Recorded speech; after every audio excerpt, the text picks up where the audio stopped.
是医务社工师安德鲁 Andrew， 有我一切都安然。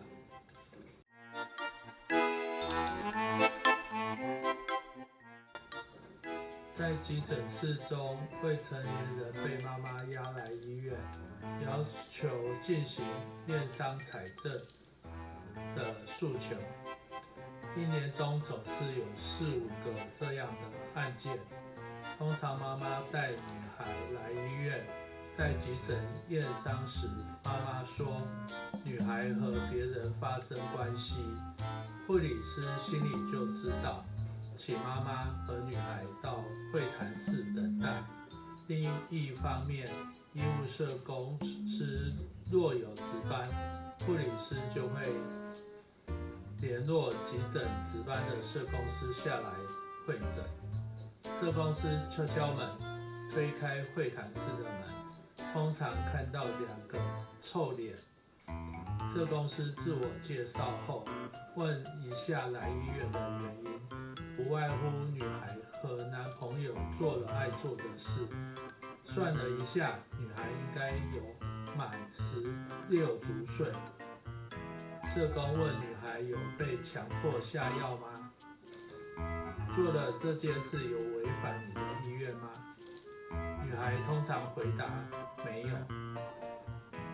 这时候社工师的灾难来了，因为社工师会告诉妈妈，我们无法协助性侵害犯罪验伤采证的工作。妈妈会说一堆理由，就是要女孩上产台做验伤。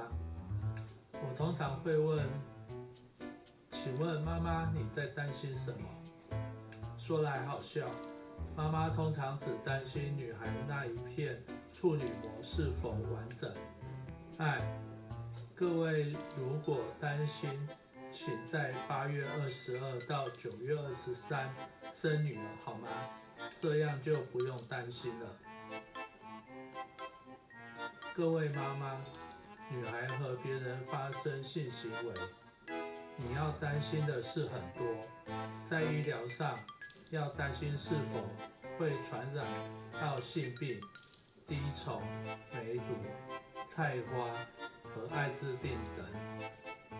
性病除了泌尿生殖器外，性病也会表征，还可以出现在身体其他的器官，包括全身的皮肤、口腔、眼睛、直肠、肛门等附近及关节等。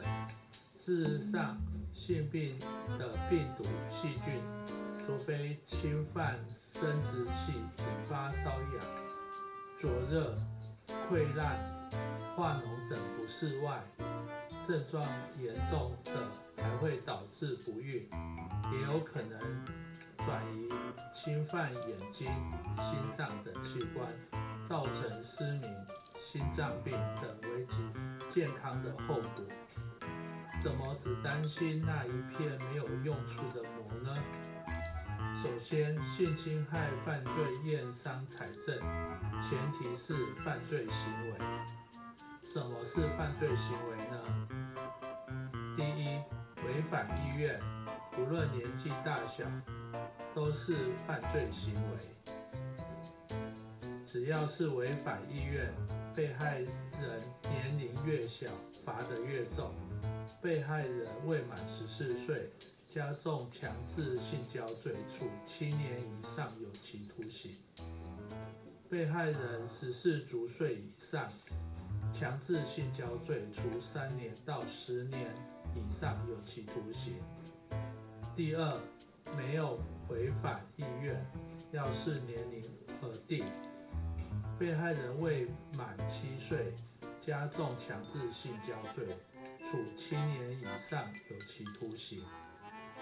被害人7岁以上，未满14足岁，与幼童性交罪，处3年到10年有期徒刑。被害人14岁以上，未满16足岁，与少年少女性交罪，处7年以下有期徒刑。因此，如果女孩已经满16岁，没有违反自己的意愿，也没有被胁迫，就不是一个犯罪事件，我们也无法协助。有时不巧，女孩刚满16足岁没多久，跟男朋友发生关系。如果不小心细问下去，男生未满16岁，那就尴尬了。女孩满16岁，有性自主权，与男生未满16岁发生关系，女孩可能涉及与少年少女性交罪，要处7年以下有期徒刑。这回到社工要进行性侵害通报，被害人男朋友、嫌疑人女孩，而且这是法定责任通报，24小时内要完成通报。如果真的担心那骗我，请你带你的女孩挂妇产科门诊或诊所检查，不要浪费急诊的医疗资源。妇产科医师应该心中会翻白眼。有些妈妈会认为女孩被欺负吃亏了，那是一个警讯，你要好好思考一下，你是如何教育你的孩子，如何改善这样的局面。多半家长忙于工作，忙于新欢，孩子也只好找新欢，跟家长一样独立，变成大人。通常我们会希望把孩子往家里拉进家里，而不是把孩子往外推。我们要想一想，如何做才能把孩子拉进家里。通常我们大多以为把孩子拉进来，对我们社工来说，家长多半是把孩子推出家门，还不知道孩子心中很难过。家长骂自己，也骂对方，根本不想回家，因为家里没有归属感，没有爱，没有家人的感受。